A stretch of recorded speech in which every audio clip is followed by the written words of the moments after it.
Hello बच्चों, आज एक बार फिर से आपके लिए एक प्रैक्टिस सेट लेके आए हैं। ओके, और उम्मीद है कि आपको ये भी अच्छा लगेगा। और यहाँ पे भी 40 क्वेश्चन के आसपास रहने वाले हैं। और आप लोगों से एक रिक्वेस्ट है कि जब भी आप वीडियो देखने आए तो जिसने भी चैनल को सब्सक्राइब नहीं किया है तो प्लीज सब्सक्राइब करें और वीडियो को कंप्लीट देखें। जब आप वीडियो को कंप्लीट देखेंगे तो आपको एक्चुअल में सारे जो भी हम रिवाइज करा रहे हैं, जो प्रैक्टिस सेट में सारे टॉपिक मिक्स हैं, वो समझ में आएंगे।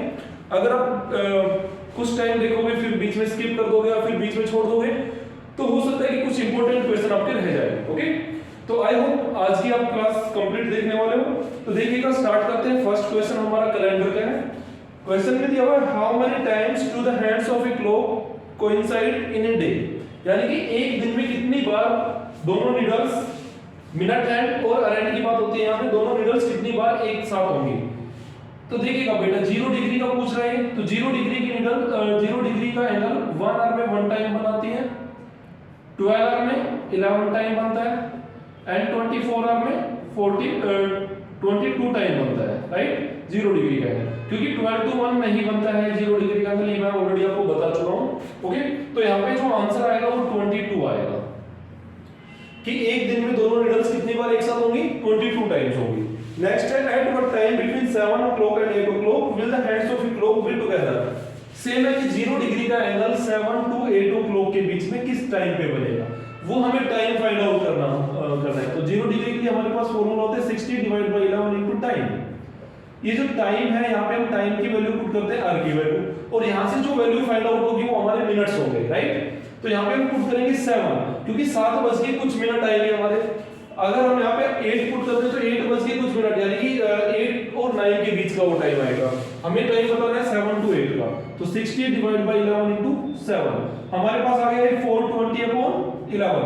जब हम 420 को 11 से डिवाइड करेंगे तो 38 2 अपॉन 11। अब 38 2 अपॉन 11 मिनट पास 7, यानी कि 7 बजकर इतने मिनट पे आपका 0 डिग्री का एंगल होगा, यानी कि 7 बजकर 38 मिनट 2 बाई 11 मिनट पे आपका जो एंगल होगा वो 0 डिग्री होगा, दोनों नीडल्स एक साथ होंगी। नेक्स्ट क्वेश्चन है what will be the angle between the two hands of a clock at 10:25। 10:25 पे हमें बताना है कि किस टाइम, मतलब इस टाइम पे, ये जो गिवन टाइम है, कि दोनों नीडल्स के बीच में जो एंगल होगा वो कितने डिग्री का होगा। तो सिंपल है, फॉर्मूला हमारा 60 * r - 11 * मिनट डिवाइड बाय 2। तो देखिएगा 60 * 10 - 11 * 25 डिवाइड बाय 2। 60 * 10 600 - 11 * 25 725 divide by 2।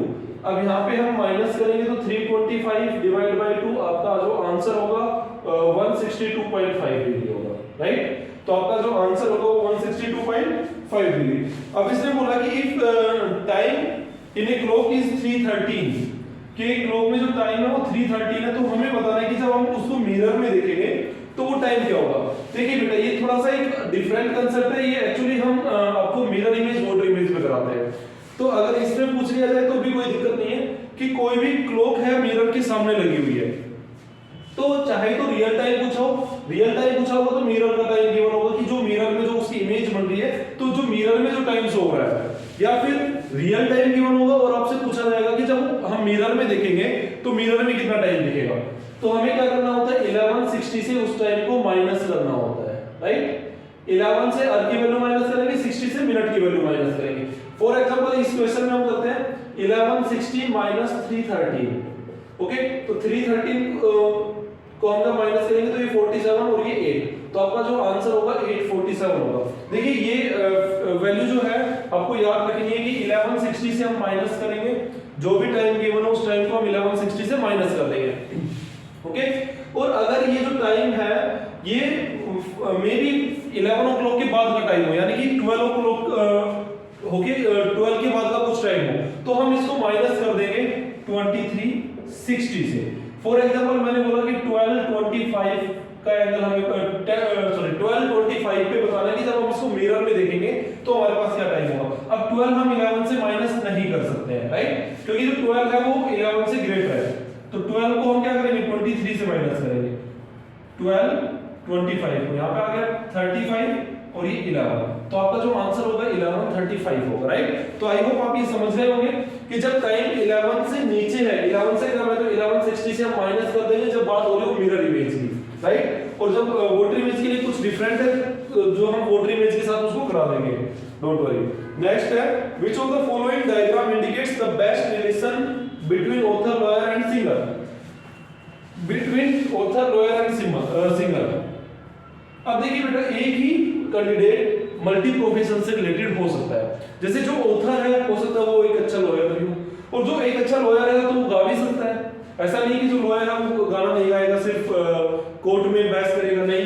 जो ऑथर है वो ऐसा नहीं है कि वो सिंगर नहीं हो सकता है। तो इसका जो डायग्राम होगा ये ऑथर, लॉयर और सिंगर, ऑथर, लॉयर, सिंगर, ये तीनों एक दूसरे को कट करेंगे, राइट। तो इसका जो आंसर होगा बी ऑप्शन होगा। If 1 October is Sunday then 1 November will be. बिल्कुल इजी क्वेश्चन, इसने बोला कि 1 अक्टूबर को संडे है तो 1 नवंबर को क्या होगा।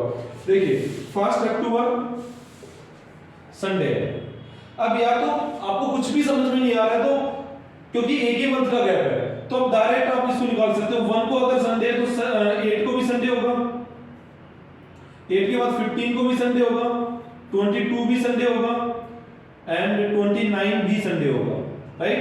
30 मंडे, अक्टूबर आपका 31 डेज का मंथ है तो 31 Tuesday and 1 Wednesday.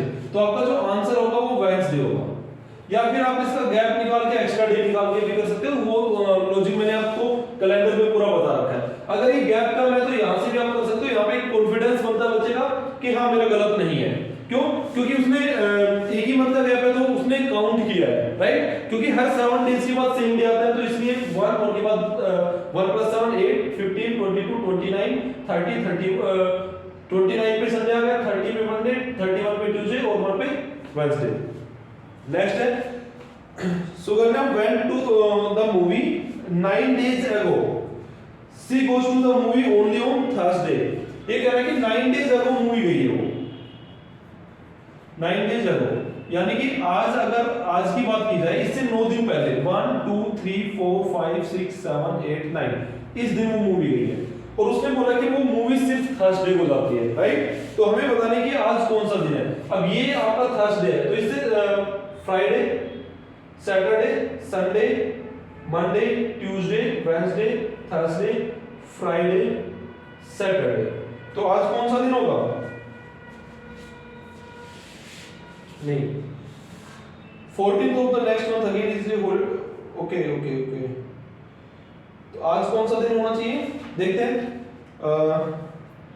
C goes to the movie only on Thursday, 9 days पहले 1 2 3 4 5 6 7 8 9 ये थर्सडे था। थर्सडे के बाद Friday, Saturday, Sunday, Monday, Tuesday, Wednesday, Thursday, ये हो गया Friday, Saturday, Sunday, Monday, Tuesday, Wednesday, Thursday, Friday, Saturday. Just 1 minute, कुछ इसमें मिस्टेक हो रही है। इसका जो आंसर होगा अभी बता देता हूं। इसने बोला कि Suganya went to the movie 9 days ago, 9 दिन पहले वो मूवी गई है। अब आज ट्यूसडे है, अगर आप कल मूवी गए हो तो क्या बोलोगे? 1 डे बिफोर। 1 2 3 4 5 6 7 8 9 ये आपका है थर्सडे, क्योंकि वो सिर्फ थर्सडे को मूवी जा रही है। तो what will be day of week is today. तो आज कौन सा दिन है? थर्सडे। तो इसके बाद 7 डेज अगर आप काउंट करेंगे तो 1 2 3 4 5 6 7 यहां पे वापस से Thursday, then Friday, then Saturday, then यहां पे आपका आंसर आएगा सैटरडे। तो इस दिन कौन सा दिन होगा आपका? सैटरडे होगा, राइट। नेक्स्ट है Saturday was a holiday on Republic day, 14th of the next month is again A holiday for Shivratri. What day was it on the 14th? ये कह रहे हैं कि रिपब्लिक डे, हॉलीडे था, सैटरडे था। तो रिपब्लिक डे आप सभी को पता है 26 जनवरी को आता है। 26 जनवरी को क्या था आपका? सैटरडे था, ठीक है। अब 14th of the next month again A holiday for Shivratri, अगले मंथ की 14 यानी कि 14th फेब को हमें बताना है कि कौन सा दिन होगा। तो देखिएगा 26 को अगर सैटरडे है तो 27 28 29 30 31 1 और 2 को वापस से क्या होगा? 2 फेब को सैटरडे होगा। देन 9 फेब को सैटरडे होगा। Then 10 Sunday, 11 Monday, 12 Tuesday, 13 Wednesday and 14 Thursday. Then 14 को क्या डे आएगा? थर्सडे आएगा। आपका आंसर होगा थर्सडे। नेक्स्ट बिल्कुल इजी है, आपको एक डे बताना है, डेट गिवन है, उस डेट को आपको डे फाइंड आउट करना है।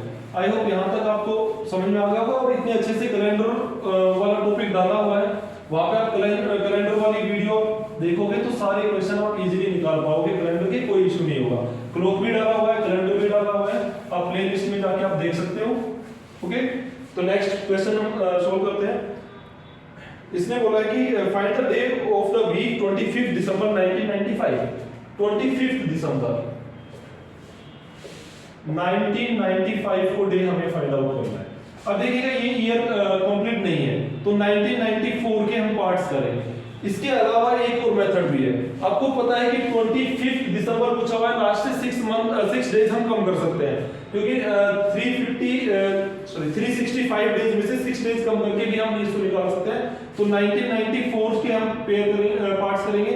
1600, 300, 94, यहाँ पे 0, 1, 94 और 94 ईयर्स में आपके जो लीप ईयर होंगे वो 23 ईयर्स होंगे। इन सब का जब हम सम करेंगे तो ये आएगा 108, राइट। 1 प्लस 94 प्लस 23 118 आएगा आपका। ओके, अब ये 118 में हम दिसंबर तक एक्स्ट्रा डेज ऐड करेंगे। अब या तो months wise date extra day find out करो यहाँ पे, या फिर 365 में से 6 डेज माइनस कर दो, तो 359 डेज। 359 को ऐड कर दो डायरेक्ट, या फिर 359 की एक्स्ट्रा डेज निकाल के कर दो, सेम ही बात है। ओके, या फिर जैसा कि मैंने आपको पहले से बता रखा है पैटर्न कि ईयर कंप्लीट नहीं है, तो जिस ईयर की जो मंथ की जो डेट गिवन है उसी के आप वहां तक आप एक्स्ट्रा डेज फाइंड आउट कीजिएगा। जनवरी में 3, फरवरी में 0, मार्च, अप्रैल, मई, जून, जुलाई, अगस्त, सितंबर, अक्टूबर, नवंबर और दिसंबर। अभी आगे 25, 30, 35, 40, 45 और 51 को हम इसमें ऐड करेंगे, तो ये 961। 169 को आपको 7 से डिवाइड करना है। आपका जो रिमाइंडर आया है वो क्या है? 1। तो 1 का मतलब आपका होगा मंडे होगा इस दिन, राइट। 1 का मतलब इस दिन आपका मंडे होगा। ओके, नेक्स्ट क्वेश्चन है फर्स्ट 1291, यानी कि 1 दिसंबर 91 इज द फर्स्ट संडे, यानी कि 1 दिसंबर 91 को फर्स्ट संडे है। तो which is the 4th Tuesday of December 91। तो इस मंथ में 4th ट्यूसडे आपको बताना है। अब देखो 1 दिसंबर को कौन सा डे है? संडे है, तो आपको बताना है ट्यूसडे, 4th ट्यूसडे। तो सेकंड को मंडे होगा, थर्ड को ट्यूसडे होगा। अब आपको पता है पहला ट्यूसडे कब आ रहा है? थर्ड को आ रहा है, फिर 10 को आएगा, फिर 17 को आएगा, फिर 24 को आएगा। तो आपका आंसर होगा 24 दिसंबर 1991।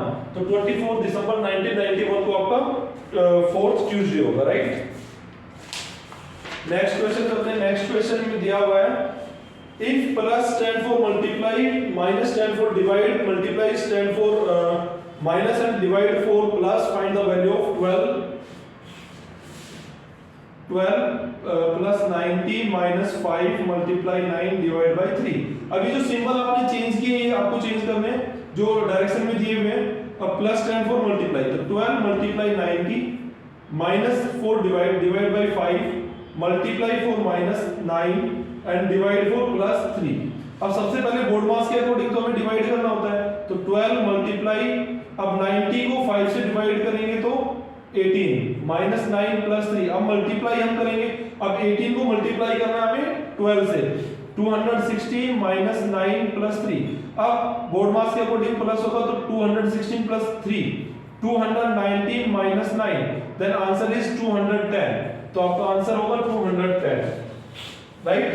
नेक्स्ट भी आपका मैथमेटिकल ऑपरेशन है, लेकिन इसमें क्या है कि आपको एक क्वेश्चन दे दिया गया है और फिर 4 ऑप्शन है और उसमें जो सिंबल्स दे रखे हैं हमें बताना है कि उसी सीक्वेंस में जब हम सिंबल्स को पुट करेंगे तो कौन सा ऑप्शन हमारा राइट है। तो हमारे पास है 17 - 3 × 6 = 45। तो जैसे हम ऑप्शन बी चेक करते हैं, ऑप्शन बी चेक कर रहे हैं, यहाँ पे दिया हुआ है मल्टीप्लाई माइनस इक्वल टू, तो इसी सीक्वेंस में हम रखते हैं 17 × 3 - 6 = 45 आना चाहिए। तो 17 × 3 51 - 6 क्या आ गया 45, 45 = 45।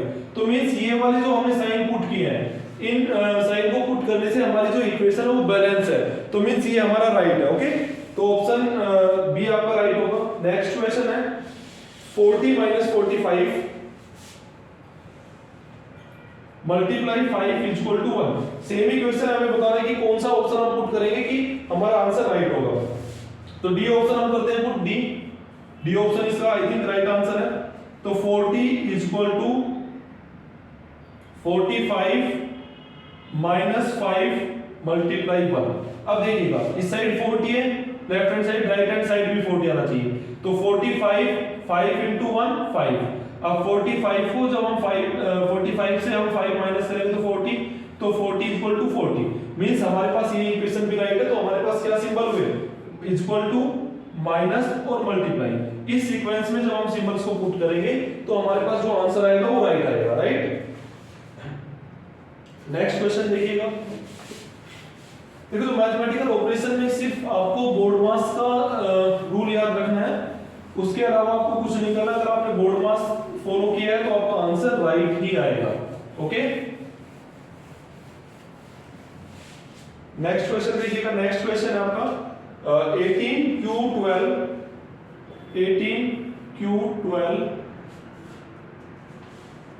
P4R 5S6। अभी जो अल्फाबेट्स है इनकी जगह हमें पुट करना है सिंबल। देखिएगा Q डिनोट्स मल्टीप्लाई, Q को हमने बोला मल्टीप्लाई, तो 18 × 12, P denotes divide by 4, R denotes plus 5 and S denotes -6। अब ये जो इक्वेशन आपकी बनी है, इस इक्वेशन को आपको सोल्व करना बोर्ड मास के अकॉर्डिंग। अब बोर्ड मास के अकॉर्डिंग सबसे पहले हम करेंगे डिवाइड, तो 18 × 3 + 5 - 6। 18 × 3 54 + 5 - 6, 54 + 5 क्या होगा 59 - 6 53। तो 53 करेक्ट आंसर होगा आपका। नेक्स्ट है if minus stand for plus minus stand for divide, plus stand for multiply, divide stand for minus and multiply stand for plus, which one of the following question is correct। तो जो 4 option है आपके पास, ये symbol change करने के बाद उन option से कौन सा ऑप्शन आपका राइट होगा ये आपको बताना है। सॉरी, फर्स्ट ऑप्शन है आपका 30 - 6 + 5 × 4 डिवाइड बाय 2 = 27। अब यहाँ पे हमने पुट किया minus stand for divide, 30 divide by 6 plus stand for multiply 5 multiply stand for plus 4 and divide stand for -2। अब इसको हम सोल्व करते हैं। सबसे पहले हम डिवाइड करेंगे तो 5 × 5 + 4 - 2, देन मल्टीप्लाई 25 + 4 - 2, 25 + 4 29 - 2, आपका आंसर आ गया 27, जो कि आपका राइट हैंड साइड भी ही गिवन है।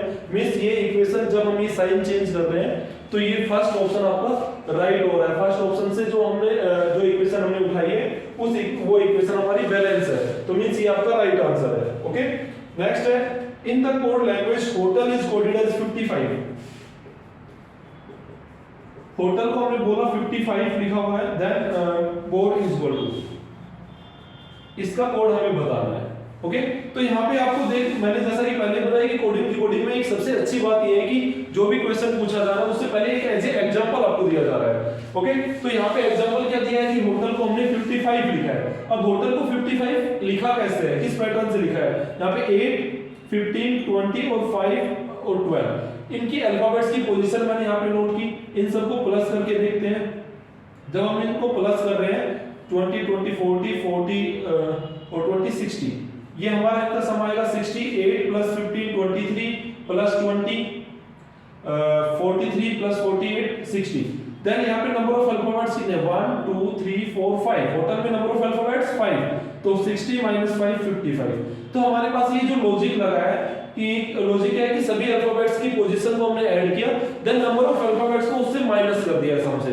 ओके, अब इस पैटर्न को अप्लाई करने से अगर यहाँ पे जो आंसर आ रहा है वो ऑप्शन में होगा तो हमारा राइट, अदरवाइज कोई और लॉजिक हमें लगाना पड़ेगा।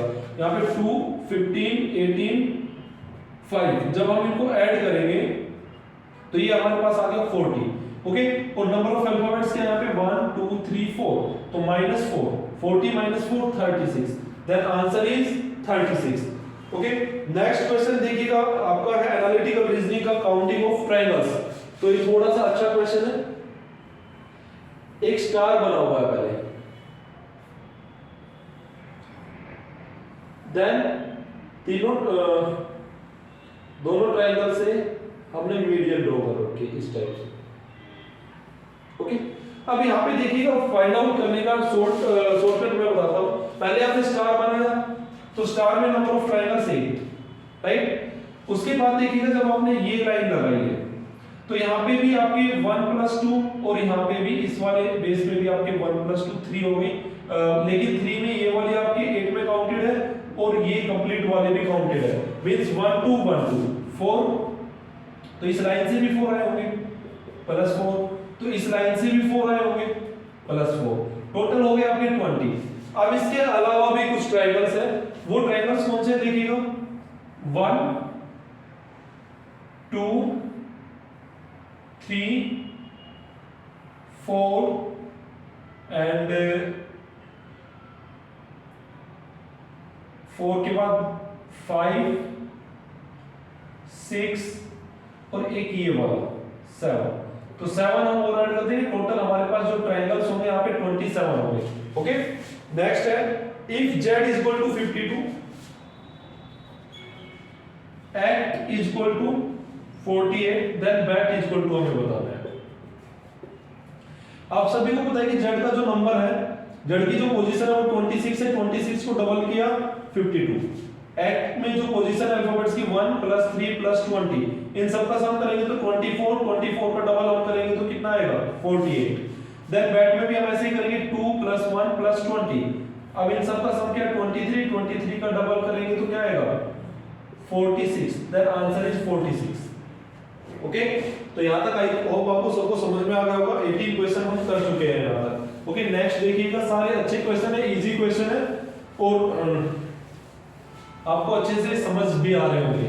ओके, ये जो वीडियोस बनाई जा रही है आप इनको अपने फैमिली, रिलेटिव्स और फ्रेंड्स के ग्रुप में भी शेयर कर सकते हो, चाहे कोई किसी भी कंपटीशन की तैयारी कर रहा हो, चाहे वो टीचिंग की तैयारी कर रहा हो, चाहे वो एसएससी की तैयारी कर रहा हो, रेलवे की तैयारी कर रहा हो, इवन यूपीएससी की भी अगर कोई तैयारी कर रहा है तो उसमें भी सी सेट में रीजनिंग आपकी आती है। ओके, नेक्स्ट क्वेश्चन है फ्रेंड।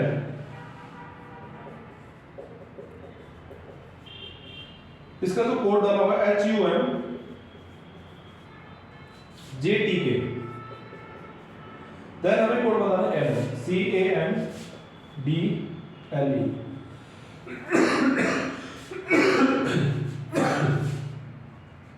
यहां पे हम उनकी नंबरिंग करेंगे। सबसे पहले 6 18 9 5 14 4, यहां पे 8 21 13 10 20 और 11। अब यहाँ पे लॉजिक क्या लगा, देखिएगा 6 + 2 8, 18 + 3 21, 9 + 4 13, 5 + 5 10, 14 + 6 20, 4 + 7 11। मींस जो सीक्वेंस है अल्फाबेट्स की उनकी पोजीशन में हम 2 से स्टार्ट करेंगे, ऐड करना 2 3 4 5 6 7 ऐसे करेंगे। तो यहाँ पे नंबरिंग करो 3 1 14 4 12 एंड 5। तो यहाँ पे हम ऐड करेंगे 2, 3 + 2 5 E +3 1 + 3 4 D +4 14 + 4 18 R +5 4 + 5 9 I +6 12 + 6 18 R +7 5 + 7 12 L। तो आपका जो आंसर होगा EDRIRL होगा। ओके, नेक्स्ट भी आपका काउंट करना है नंबर ऑफ ट्रायंगल्स और बड़ा इजी क्वेश्चन दिया हुआ है यहाँ पे।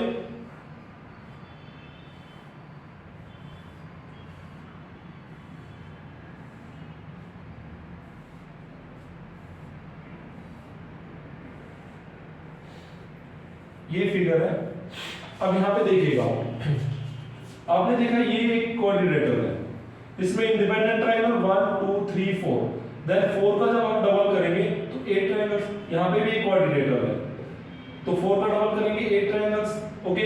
यहाँ पे 8 + 8 आपने किया, देन ये 2 वर्टेक्स आपके ज्वाइन हो रहे हैं यहाँ पे, तो इनसे भी आपकी 2 ट्रायंगल्स बनेंगे ये वाले, तो +2 हो गया। देन यहाँ पे 1 + 2 3, 1 + 2 3, देन ये जो आपका कॉमन बेस है, यहाँ पे देखिएगा लोअर साइड में भी 2 पार्ट, मतलब इसके लेफ्ट साइड में 2 पार्ट, राइट साइड में 2 पार्ट, तो 2 ऐड कर देंगे। देन 2 सेम हम इस साइड भी ऐड करेंगे, ये कॉमन बेस है, कॉमन बेस से इस साइड में 2 पार्ट है और इस साइड में 2 पार्ट है, तो 2 इन सबको जब हम ऐड करेंगे 8 8 16 18 और 6 24 एंड 4 28, तो यहाँ पे टोटल नंबर ऑफ ट्रायंगल्स आपके आएंगे 28, तो ध्यान रखना C option 28 number of triangles होगी। नेक्स्ट क्वेश्चन है find the minimum number of straight lines. तो स्ट्रेट लाइन में यहाँ पे डायग्राम बना के टाइम वेस्ट करने की जरूरत नहीं है, क्योंकि मैंने आपको बोला था कि स्ट्रेट लाइन में आपको उस पे सिर्फ लाइनिंग करनी है, देन लाइनिंग करके आप बता दोगे जो इसमें फिगर दी हुई है पेपर में उसमें 13 लाइंस है, सिर्फ आपको लाइनिंग करनी है, कुछ नहीं करना, उसका ऑप्शन बी आपका राइट आंसर होगा। देन नेक्स्ट क्वेश्चन है आपका करेक्ट मिरर इमेज। अब मिरर इमेज इसमें कुछ ऐसे बना रखी है, इस टाइप की शेप है। यहाँ पे मिरर इमेज जब हम बताएंगे तो पहले तो हम ये एरो लगाएंगे यहाँ पे, देन हम यहाँ पे ये बनाएंगे, तो ये जो ऑप्शन होगा आपका वो आपका राइट होगा, ऑप्शन थर्ड। नेक्स्ट है टर्मिनेट। टर्मिनेट लिखा हुआ है, इसकी हमें मिरर इमेज बतानी है। Terminate TERMINATE। अब टर्मिनेट है, यहाँ पे अगर मिरर लगा है तो मिरर इमेज क्या बनेगी, सबसे पहले E आएगा, फिर T सेम है, A सेम है, N की इमेज बन जाएगी, I same, M same, R की इमेज बन जाएगी, E उल्टा हो जाएगा और T सेम आएगा, तो ऑप्शन थर्ड आपका राइट होगा। नेक्स्ट है वॉटर इमेज, हमें बताना है आपका जो डायग्राम है, एक स्क्वायर दिया हुआ है, उसके 4 कॉर्नर हमने यहाँ पे स्क्वायर बनाए हुए हैं, देन एक एरो है और यहाँ पे 2 डॉट है, ओके। जब वॉटर इमेज की बात करते हैं तो मैंने बताया हुआ आपको कि टॉप और बॉटम चेंज हो जाएगा, तो यहाँ पे हम इसका टॉप और बॉटम चेंज कर देते हैं, तो स्क्वायर सेम आएगा, चारों कॉर्नर पे ये सेम बनेगा, देन ये एरो यहाँ पे आ जाएगा और ये डॉट यहाँ पे आ जाएगा, तो ऑप्शन थर्ड आपका इसमें भी राइट है। नेक्स्ट है A1M3B। A1M3B स्मॉल में है, तो इसकी जब हम वॉटर इमेज बनाएंगे तो इसका भी हम टॉप और बॉटम चेंज कर देंगे, A की इमेज चेंज हो जाएगी, देन 1 की चेंज हो जाएगी, M भी उल्टा हो जाएगा आपका, 3 सेम रहेगा, B भी उल्टा हो जाएगा, तो ऑप्शन थर्ड इसमें भी आएगा। Next dot situation. Dot situation की मैं क्वेश्चन यहाँ पे बनाऊंगा नहीं क्योंकि टाइम वेस्ट होगा उसमें, तो जिन बच्चों ने ये पेपर दिया है वो अपना आंसर मैच कर सकते हैं। 26 का आंसर होगा आपका 4 यानी कि डी, 27 का आपका आंसर होगा ए, ओके, 26 27, देन 28 का आंसर होगा आपका ए, 29 का आपका आंसर होगा डी। ये जो भी क्वेश्चन मैंने बताए ये सभी की सभी क्वेश्चन आपके डॉट सिचुएशन से रिलेटेड है, ओके। और डॉट सिचुएशन में आपको कुछ नहीं करना होता है ज्यादा, डॉट सिचुएशन में आपको बताना होता है कि जो डॉट जिस पोजीशन पे लगा है उसी पोजीशन पे आप ऑप्शन में लगाओगे, तो वो सिचुएशन हमें ढूंढनी होती है बस। नेक्स्ट है आपका pigeon, bird and dog. Venn diagram बनाना है पिजन, बर्ड एंड डॉग, तो बेटा एक पिजन जो है वो एक बर्ड है, ओके, तो बर्ड का सर्कल, देन उसके बाद पिजन, देन डॉग सिर्फ नेक्स्ट मतलब अलग आ जाएगा, डॉग अलग है, ये ऑप्शन राइट। क्वेश्चन नंबर 31 जो आपका है इसमें एम्बेडेड फिगर आपको बताना है। एम्बेडेड फिगर में मैंने आपको बताया कि जो क्वेश्चन फिगर है, क्वेश्चन फिगर को हमें ढूंढना होता है कि कौन से ऑप्शन में छुपी हुई है, ओके, कि जो क्वेश्चन फिगर है वो कौन से ऑप्शन में छुपी हुई है।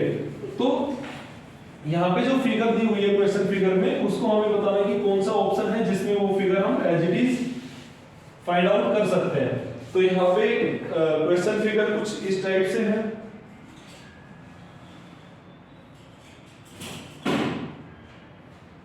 इस टाइप से कुछ क्वेश्चन फिगर है।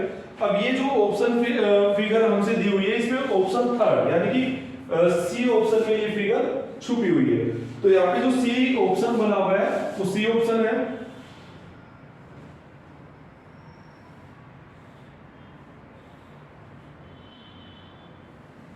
इस टाइप की फिगर। अब यहाँ पे देखिएगा ये एज इट इज फिगर हम यहाँ पे बना सकते हैं, राइट। नेक्स्ट भी एम्बेडेड फिगर का ही क्वेश्चन है, ऐसे ही आपको फाइंड आउट करना है। क्वेश्चन नंबर 32 का जो आंसर होगा डी। ओके, फिगर बना के यहाँ पे टाइम वेस्ट करने की जरूरत नहीं है। 33 क्वेश्चन नंबर 33 में Venn diagram males father and human beings, male father and human beings. तो देखो ये हमने सर्कल बनाया मेल, अब जो फादर्स होंगे वो मेल के अंदर आएगा, ये फादर्स मेल और ह्यूमन बीइंग्स, ये ह्यूमन बीइंग्स, जो भी मेल है वो सब ह्यूमन बीइंग्स है, एंड जो फादर है वो सब मेल है, राइट। तो ये वाला सर्कल आपका राइट होगा, एक सर्कल के अंदर दूसरा सर्कल होगा। ओके, नेक्स्ट है grouping of identical figures. Grouping of identical figure में यानी कि जो एक मैट्रिक्स है, मैट्रिक्स में आपको 9 3x3 की एक मैट्रिक्स है, उसमें 9 फिगर्स आपको दी हुई है, उन 9 फिगर्स में आपको 3 3 के ग्रुप बनाने हैं। तो जैसे इस क्वेश्चन में जो ग्रुप बन रहे हैं 1 2 5 1 2 5 1 2 5 एक ग्रुप में आएगा, 3 7 8 3 7 8 एक ग्रुप में, देन 4 6 9 एक सेम ग्रुप है। तो ये ऑप्शन आपका बी ऑप्शन में ये सारे मैच कर रहे हैं, तो बी ऑप्शन आपका राइट होगा। नेक्स्ट क्वेश्चन है कि आपको पार्टिकल दे रखे हैं अलग अलग करके, ठीक है, अलग अलग कंपोनेंट्स है, उनको हमें मर्ज करना है और मर्ज करके ज्वाइन करके बताना है कि जो ऑप्शन है उस ऑप्शन में कौन सी फिगर हमारी बनी हुई है।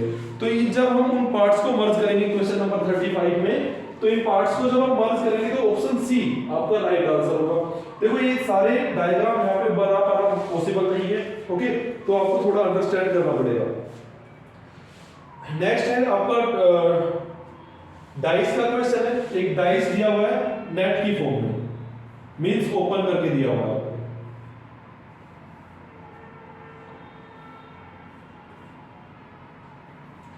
अब यहाँ पे जो डाइस में सबसे पहले आपको बताना होगा कि अपोजिट फेस कौन कौन से हैं, देन उसके बाद हम बता पाएंगे कि हमारा कौन सा डाइस राइट होगा। तो यहाँ पे जो अपोजिट फेस है, डॉट का अपोजिट ब्लैंक होगा, ये जो डॉट है इसका अपोजिट कौन सा होगा, ब्लैंक, प्लस का अपोजिट ब्लैंक, देन जो शेडेड पार्ट है, शेडेड पार्ट का जो अपोजिट होगा वो ये रोम्बस शेप में जो दिया हुआ है, राइट। अब जो फर्स्ट है, फर्स्ट में शेडेड और रोम्बस दोनों है, ये नहीं होगा, लास्ट में भी शेडेड और रोम्बस दोनों है, ये भी नहीं होगा। सेकंड और थर्ड ऑप्शन में इन तीनों पार्ट से हमारे अलग अलग आ रखे हैं, लेकिन जैसे यहाँ पे जो प्लस है, प्लस इसके एडजेसेंट है, और जो थर्ड पार्ट है उसमें प्लस इसके एडजेसेंट नहीं दिया, मींस एडजेसेंट है लेकिन इस साइड के साथ नहीं है, तो हमारा जो ऑप्शन होगा वो ऑप्शन सेकंड होगा। ऑप्शन सेकंड हमारा राइट है। ऑप्शन सेकंड में एक बार बना देता हूं, यहाँ पे है प्लस, यहाँ पे है डॉट, और यहाँ पे हमारा ये हाफ पार्ट शेडेड है, राइट। नेक्स्ट है, नेक्स्ट भी सेम ही क्वेश्चन आपका डाइस का ही क्वेश्चन है। नेक्स्ट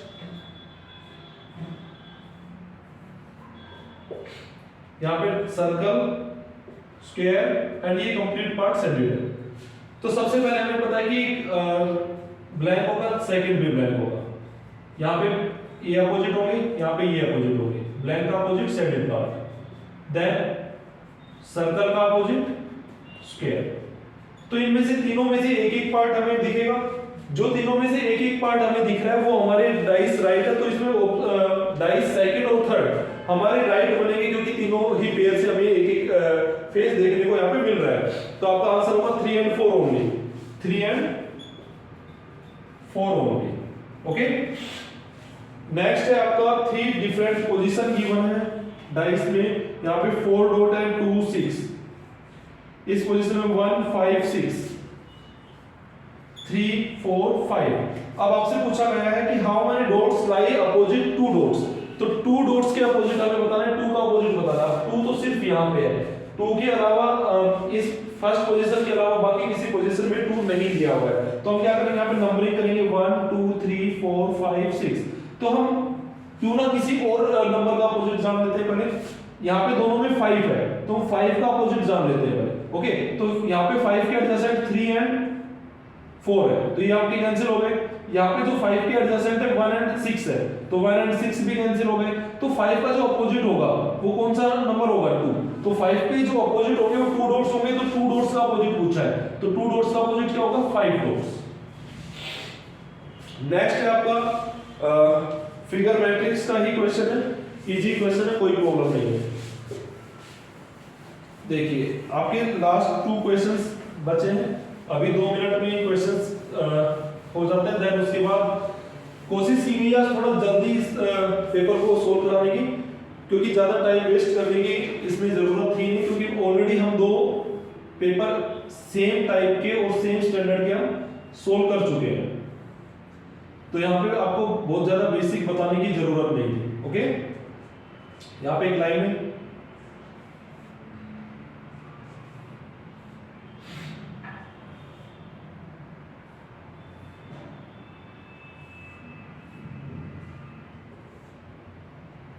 अब यहाँ पे देखिएगा जो फिगर मैट्रिक्स की बात होती है, तो फिगर मैट्रिक्स में लॉजिक जो हम लगाते हैं या तो रो में या कॉलम में। अब यहाँ पे फर्स्ट रो में जो लॉजिक लगा, देखिएगा फर्स्ट और सेकंड बॉक्स को हमने मर्ज कर दिया। तो जब हम फर्स्ट और सेकंड बॉक्स को मर्ज करेंगे तो ये वाला सेकंड का पार्ट था, ये फर्स्ट का था, तो जो दोनों में डिफरेंट पार्ट्स थे उनको मर्ज करके हमने हमारे पास थर्ड बॉक्स में फिगर आ गई है। अब यहाँ पे देखिएगा फर्स्ट को और सेकंड को जब हम मर्ज करेंगे तो हमने मर्ज किया, यहाँ पे ये फर्स्ट था, ये और ये, और इसके साथ सेकंड को जब हमने ये इस लाइन को मर्ज किया तो ये वाली लाइन हमारी यहाँ पे नहीं है, जो कॉमन पार्ट है वो हमारा नहीं होगा। तो हम जब फर्स्ट को सेकंड के साथ मर्ज करेंगे तो ये होगा, तो ये वाला जो पार्ट हमारा कॉमन है ये हम हटा देंगे, तो हमारे पास ये वाली फिगर आएगी होगी। ओके, तो हमारे पास ऑप्शन सेकंड आएगा राइट आंसर। लास्ट क्वेश्चन आज का, 3 पोजीशन दी हुई है डाइस में, यहाँ पे डॉट है, यहाँ पे ट्रायंगल है, देन यहाँ पे सर्कल है, यहाँ पे एक स्क्वायर है, मल्टीप्लाई है, ट्रायंगल है, देन यहाँ पे एरो, सर्कल, क्रॉस। और आपसे पूछा गया है कि y फिगर या x y z, y figure में y पोजीशन में जो डॉट है इसके बॉटम में क्या आएगा, यानी कि जो स्क्वायर है इसके अपोजिट क्या आएगा, तो स्क्वायर का अपोजिट आपको बताना। देखिएगा अब यहाँ पे सर्कल है, यहाँ पे भी सर्कल है, 6 आपके पास एलिमेंट्स है यहाँ पे, dot, triangle, circle, square, cross और एरो। ओके, हमें बताना है इसका अपोजिट, राइट। तो ये तो सिर्फ एक ही पोजीशन पे है, हम ऐसा कोई एलिमेंट देखते जो एक से ज्यादा पोजीशन में आपके पास है, तो सर्कल को हम पहले चेक करते हैं। सर्कल, अब सर्कल के एडजेसेंट देखिएगा यहाँ पे डॉट और ट्रायंगल, तो डॉट और ट्रायंगल सर्कल के अपोजिट नहीं होंगे आपके। देन यहाँ पे जब हम देखेंगे थर्ड पोजीशन में, तो सर्कल के जो एडजेसेंट है एरो एंड क्रॉस, तो एरो एंड क्रॉस भी सर्कल का अपोजिट नहीं होगा। तो सर्कल का जो अपोजिट होगा वो कौन सा पार्ट होगा, स्क्वायर, तो सर्कल का अपोजिट स्क्वायर। देन आपसे पूछा जा रहा है कि इसके बॉटम में क्या होगा, आप इसके टॉप में तो स्क्वायर है तो बॉटम में क्या आएगा, सर्कल, तो आपका आंसर होगा सर्कल। आई होप आपका जो आज का ये टॉपिक कराया गया है, जो आपका प्रैक्टिस सेट आज का कराया गया है, प्रैक्टिस सेट 3, ये आपको अच्छे से समझ में आया होगा। और ये जो सारे टॉपिक प्रैक्टिस सेट 1, 2 में जो हुए हैं सारे सेम ही टॉपिक है, और ये आई थिंक आपके सारे रिवाइज हो गए और ये अच्छे से आपको आ गए होंगे समझ में। ओके, तो आपसे यही उम्मीद है कि आप वीडियो को ज़्यादा से ज़्यादा शेयर करें और सभी से सब्सक्राइब कराएं। ओके, थैंक यू, मिलते हैं नेक्स्ट किसी वीडियो में।